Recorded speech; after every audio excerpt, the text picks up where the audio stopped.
आगामी वैशाख पहिलो साता प्रधानमन्त्री प्रचण्ड भारत भ्रमणमा जाँदै चीनले गरेको निम्तोलाई अस्वीकार गर्दै किन भारत जाँदैछन् त प्रचण्ड? यसबारेको समाचार।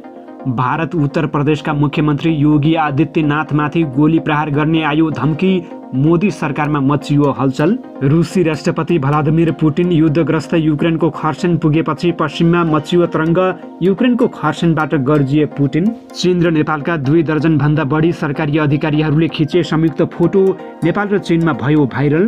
ताइवान, तिब्बत र सिन्जियाङको बारेमा यस्तो मुद्दा बनाएपछि G7 राष्ट्रलाई चीनले दियो कडा चेतावनी, यी भूभागको लागि युद्ध गर्न पनि तयार रहेको ठोकुवा। प्रचण्डको भारत भ्रमण अगावै भारतका वरिष्ठ नेता नेपाल आइपुगे, देउबा प्रचण्ड र माधव नेपाललाई फकाउँदै। विमान चार्टर गरेर चीनको जम्बो टोली आयो पोखरा घुम्न, धमाधम प्याराग्लाइडिङ गर्दै। र 2 सैनिक समूह बीचको झडपले सुडान बन्यो अस्तव्यस्त, एउटै देशमा 2 सैनिक समूह कसरी बने त? यसबारेको पुरै जानकारी। नमस्कार। ग्रेटर नेपाल टिभीले तयार पारेको अन्तर्राष्ट्रिय न्युजहरूको सङ्गालो ग्रेटर न्युजबाट यहाँलाई हार्दिक स्वागत छ। अब ग्रेटर न्युज विस्तारमा। गत पुस 10 गते प्रधानमन्त्री नियुक्त भएका पुष्पकमल दाहाल प्रचण्डले विदेश भ्रमण गरेका छैनन्। उनले गर्ने पहिलो विदेश भ्रमणबारे आम चासो रहेको छ। दाहालले वैशाखको दोस्रो साता पहिलो विदेश भ्रमण भारतबाट गर्ने भएका छन्। आगामी वैशाख 15 गतेपछि 3 दिन भारत भ्रमण गर्ने गरी दाहाल दिल्ली उड्ने स्रोतले जनाएको छ। भारत भ्रमणबारे प्रधानमन्त्री दाहाल र परराष्ट्र मन्त्री NP साउद बीच छलफल भइसकेको छ। साउदले परराष्ट्र मन्त्रीको शपथ लिएसँगै प्रधानमन्त्री दाहालको भारत भ्रमण चाँडै तय हुने प्रतिक्रिया दिएका थिए। साउद भारत निकटस्थ भएको जानकारहरू बताउँछन्। नेकपा माओवादी केन्द्रका अध्यक्ष समेत रहेका दाहाल गत पुस 10 गते तेस्रो कार्यकालको लागि नेकपा एमाले सहितको केही दलको समर्थनमा प्रधानमन्त्रीमा नियुक्त भएका थिए। प्रधानमन्त्री नियुक्त भएको करिब 5 महिना बितिसक्दा समेत दाहालले विदेश भ्रमण गरेका छैनन्। उनले आफ्नो पहिलो भ्रमण भारतमै हुने सञ्चारकर्मीहरूसँग बताएका थिए। यसै बीचमा चीनमा भएको बिआओ सम्मेलनमा जाने भनिएको भए पनि दाहाल गएनन्। भारतको उत्तर प्रदेशका मुख्यमन्त्री योगी आदित्यनाथको ज्यान लिने धम्की दिइएको छ। प्रहरीका अनुसार अमान रजा नामका व्यक्तिले फेसबुकमा मुख्यमन्त्रीलाई गोली हान्ने धम्की दिएका छन्। प्रहरीले आरोपी विरुद्ध मुद्दा दर्ता गरी अनुसन्धान सुरु गरेको छ। रुसका राष्ट्रपति भ्लादिमिर पुटिन मङ्गलबार युद्धग्रस्त युक्रेनको खर्सन पुगेका छन्। रुसी समाचार संस्था RT का अनुसार उनी हेलिकप्टर मार्फत खर्सन पुगेका हुन्। RTले आफ्नो ट्विटरमा सार्वजनिक गरेको भिडियोमा पुटिन हेलिकप्टरबाट ओर्लेको र खर्सनका अधिकारीसँग भेटघाट गरेको देखिएको छ। रुसले युक्रेनको दक्षिणी भागमा रहेको खर्सनलाई गत वर्ष नै आफूमा समाहित गरेको घोषणा गरिसकेको छ।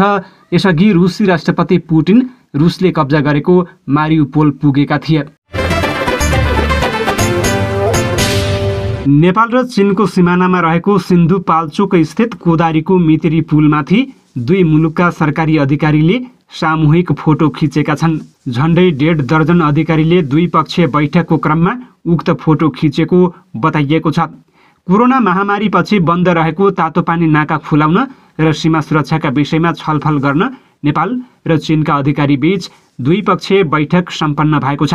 बैठकमा सीमा नाका व्यवस्थापन, अपराध नियन्त्रण तथा अन्य समसामयिक विषयमा छलफल भएको जानकारी दिएको छ।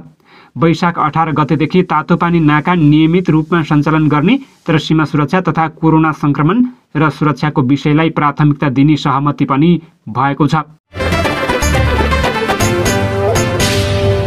उन्नत अर्थतन्त्र भएका युरोपेली सङ्घ सहित 7 राष्ट्रको अन्तरसरकारी अन्तर्राष्ट्रिय राजनीतिक मञ्च G7ले आफ्नो बदनाम गर्ने प्रयास गरेको चीनले बताएको छ। G7 का विदेश मन्त्रीको आज जापानमा सम्पन्न बैठकबाट चीनलाई दुर्भावनापूर्ण निन्दा र बदनाम गर्ने प्रयास भएको बेजिङको भनाइरहेको छ। बैठकले चीनको गम्भीर अडान र वस्तुनिष्ठ तथ्यलाई बेवास्ता गरेको, चीनको आन्तरिक मामिलामा हस्तक्षेप गरेको तथा द्वेषपूर्ण रूपमा चीनको निन्दा र बदनाम गरेको बेजिङले बताएको छ। G7 का विदेश मन्त्रीहरूले ताइवान, पूर्वी तथा दक्षिण चीन सागर, सिन्जियाङ र तिब्बतसँग सम्बन्धित विषयका बारेमा चिन्ता व्यक्त गर्दै जारी गरेको संयुक्त विज्ञप्तिबारे चिनिया विदेश मन्त्रालयमा आयोजित नियमित पत्रकार सम्मेलनमा सोधिएको प्रश्नको जवाफमा विदेश मन्त्रालयका प्रवक्ता वाङ बेनविनले जापान लगायत समूहको आलोचना गर्दै अहङ्कार, पूर्वाग्रह, चीनको विरोध एवं दमन गर्ने दुष्ट मनासाईबाट विज्ञप्ति जारी भएको बताएका छन्। संयुक्त वक्तव्यप्रति आपत्ति जनाउँदै प्रवक्ता वाङले त्यसको विरोध गरेका छन्। साथै उनले ताइवान चीनको अविभाज्य अङ्ग भएको दोहोर्याएका छन्। आफ्नै संविधान र सरकार भएको ताइवान एक स्वशासित टापु हो। 70 वर्ष अघि आफूबाट अलग भएको ताइवानलाई चीनले आफ्नै प्रान्तका रूपमा लिएको छ र आवश्यक परे बल प्रयोग गरेर मुख्य भूमिमा विलय गर्न सक्ने चेतावनी दिँदै आएको छ। राष्ट्रको एक चीन सिद्धान्त अनुसार कुनै पनि देशले चीन र ताइवान दुवैसँग आधिकारिक कूटनीतिक सम्बन्ध कायम गर्न नसक्ने बताउँदै आएको छ। नेपाल भ्रमणमा रहेका भारतीय जनता पार्टी भाजपाका विदेश विभाग प्रमुख विजय चौथाइवालेले काङ्ग्रेस सभापति शेरबहादुर देउबा, नेकपा एकीकृत समाजवादीका अध्यक्ष माधव कुमार नेपाल र उपप्रधान तथा गृहमन्त्री नारायण काजी श्रेष्ठलाई मङ्गलबार छुट्टा छुट्टै भेट गरेका छन्। भेटको अवसरमा सबै नेपाली नेताहरूले द्विपक्षीय सम्बन्धलाई बलियो बनाउने बारे जोड दिनुका साथै दलगत सहकार्यलाई बढी बढावा दिने विषयमा कुराकानी भएको चौथाइवालेले आफ्नो ट्विटर ह्यान्डलमा उल्लेख गरेका छन्। चौथाइवालेको बुधबार पनि नेपालमा राजनीतिक भेटवार्तामा व्यस्त रहने कार्यक्रम रहेको छ। उनी बिहिबार नयाँ दिल्ली फर्कनेछन्। उनी वैशाख 3 गते धनगढीमा भएको मानस खण्ड सम्मेलन समापन समारोहमा सहभागी हुन सडक मार्गबाट नेपाल आएका थिए। उनी त्यसपछि काठमाडौँ आएका हुन्। नयाँ वर्षको आगमनसँगै विमान चार्टर गरी नेपाल घुम्न आएका चिनिया पाहुना टोलीले पोखरा 24 मान्द्रेढुङ्गाबाट प्याराग्लाइडिङ गरेका छन्। साहसिक खेलका रूपमा चिनिने प्याराग्लाइडिङ गर्न पोखरा आइपुगेका चिनिया पाहुनाको टोलीलाई गण्डकी प्रदेशका मुख्यमन्त्री खगराज अधिकारी र नेपाल हवाई खेलकुद संस्थाका अध्यक्ष सुनिल बहादुर भट्टराईले स्वागत गर्नुभएको थियो। सो अवसरमा मुख्यमन्त्री अधिकारीले विभिन्न कारणले सुस्ताइरहेको पोखराको पर्यटनमा चिनिया टोलीको आगमन र प्याराग्लाइडिङ लगायतका गतिविधिले पर्यटन प्रवर्धन हुने विश्वास व्यक्त गर्नुभयो। उहाँले प्याराग्लाइडिङसँगै पोखरामा भएका अन्य साहसिक गतिविधिमा पनि पर्यटकलाई जोड्न सके साहसिक पर्यटन मार्फत पर्यटक भित्र्याउन सकिने विश्वास व्यक्त गर्नुभयो। पोखरा पर्यटकका लागि उत्कृष्ट गन्तव्य भएको जनाउँदै राज्य र निजी क्षेत्रको सहकार्यबाट पर्यटन प्रवर्धनमा जोड दिन आवश्यक रहेको उहाँले बताउनु भएको छ। नार्कका अध्यक्ष सुनिल बहादुर भट्टराईले पोखराको सारङकोटबाट मान्द्रेढुङ्गा सारिएको प्याराग्लाइडिङमा पहिलोपल्ट यति धेरै चिनिया पर्यटकबाट प्याराग्लाइडिङ हुनु निकै सकारात्मक सन्देश भएको बताउनु भएको छ। उहाँले भन्नुभयो, हामी निकै खुसी छौँ सुस्ताइरहेको पर्यटन र प्याराग्लाइडिङ क्षेत्रमा यति धेरै विदेशी पाहुनाले प्याराग्लाइडिङ गर्नुभएको छ। यसले नयाँ ठाउँलाई प्रवर्धनमा पनि सघाउ पुर्याउनेछ। उहाँले चीनको आउटबाउन्ड गन्तव्यको सूचीमा नेपाल परेको चिनिया पर्यटनको आगमनले पर्यटन प्रवर्धनका लागि थप सहयोग पुग्ने विश्वास व्यक्त गर्नुभयो। नाकाका पूर्व अध्यक्ष कृष्ण भट्टराईले अन्तर्राष्ट्रिय विमानस्थल सञ्चालन भएसँगै माघ 1 देखि मान्द्रेढुङ्गाबाट प्याराग्लाइडिङको व्यावसायिक उडान भए पनि पर्यटनको आवागमन बढ्न नसकेको अवस्थामा चिनिया टोलीको उडानले उत्साह थपेको बताउनुभयो। हाल पोखरामा करिब 60वटा प्याराग्लाइडिङ कम्पनी रहेका छन् भने 50वटा अहिले सञ्चालनमा रहेका छन्। त्यसैगरी 376 जना प्यारा पाइलटले उडान अनुमति लिएका छन् भने व्यावसायिक रूपमा 250 जनाले उडान गरिरहेका छन्।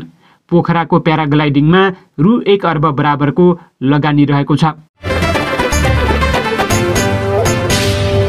उत्तर पूर्वी अफ्रिकी मुलुक सुडानमा गत शनिबारदेखि दुई सैनिक समूहबीच भइरहेको लडाईँमा कम्तीमा 185 जनाको मृत्यु भएको बताइएको छ भने झण्डै 1800 भन्दा बढी घाइते भएका छन्। सुडानका सैनिक शासक अब्देल फतह अल बुरहान र अर्धसैनिक बल ऱ्यापिड सपोर्ट फोर्स RSF का कमान्डर मोहम्मद हमडान डागोलुले एकअर्काका क्याम्पहरूमाथि आक्रमण गरिरहेका छन्। अन्तर्राष्ट्रिय विमानस्थल, राष्ट्रपति भवन, सैनिक मुख्यालय जस्ता महत्त्वपूर्ण ठाउँ आफ्नो नियन्त्रणमा राख्न अहिले दुवै पक्षले सङ्घर्ष गरिरहेका छन्। राजधानी बाहिरका सहरहरूमा पनि उनीहरूले एकअर्काका क्याम्पमा आक्रमण गरेका छन्। सोमबार राजधानी खार्तुमका अस्पतालहरूमा पनि आक्रमण भएका छन्। सुडानका लागि युरोपियन युनियनका राजदूतलाई उनकै निवासमा छिरेर दुर्व्यवहार गरिएको छ।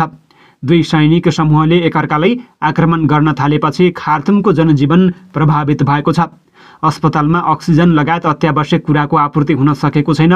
नागरिकको जीवन अस्तव्यस्त र देशको भविष्य अनिश्चित पार्ने गरी लडाईँ गरिरहेका दुई सैनिक जनरल कुनै बेलाका सहयोगी हुन्। बुरहान र डागालो सन् 2019 सम्म एकदमै मिलेका थिए। ठूला प्रदर्शन हुन थालेपछि त्यही वर्ष उनीहरूले राष्ट्रपति उमार अल बसिरलाई हटाउनलाई उनीहरूले भूमिका खेलेका थिए। 3 दशक सुडानको बागडोर सम्हालेका बसिरले डारफर क्षेत्रमा विद्रोहीलाई दबाउन आरएसएफ गठन गरेका थिए। सुरुमा आरएसएफका प्रमुख डागालो बसिरप्रति पूर्ण वफादार थिए। पछि उनले बसिरको साथ छोडेका थिए। बसिरको बहिर्गमनसँगै सुडानमा सैनिक र नागरिक सम्मिलित सरकार बनेको थियो। सन् 2021 मा उक्त सरकारलाई अपदस्थ गर्दै सेना प्रमुख बुरहानले सत्ता हत्याएका थिए।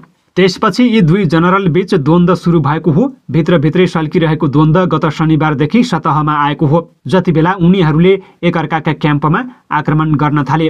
नागरिक शासन पुनर्स्थापनाका लागि अर्धसैनिक बल आरएसएफलाई सेनामा समायोजन गर्ने विषयमा को हाबी हुने भन्ने विषय अहिलेको लडाईँको प्रमुख कारण हो। बुरहानले आरएसएफ एक विद्रोही समूह भएको र आफूलाई गिरफ्तार गरेर मार्न चाहिरहेको बताएका छन्। सुडानमा सेनाको सङ्ख्या 2,20,000 जति रहेको छ भने आरएसएफको सङ्ख्या 70,000को हाराहारीमा रहेको छ।